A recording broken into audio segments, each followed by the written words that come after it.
અને ઘઉં તમને બતાવી દો કેવા ઉગ્યા છે. તો આવા ઘઉં ઉગ્યા છે.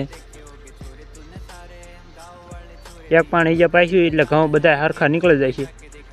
અને તમને એવું લાગતું હોય કે શિયાળામાં પાણી ઠંડુ હોય તો વાત ખોટી છે. શિયાળામાં પાણી ગરમ આવે છે કૂવામાંથી. હા જો પાણી છે અને હવે આપણે નાકું વાળ નાખ્યું છે એવી. નાકું ધોવાય નહીં એટલે આડી કોથળી મૂકી દેવી છે એવી.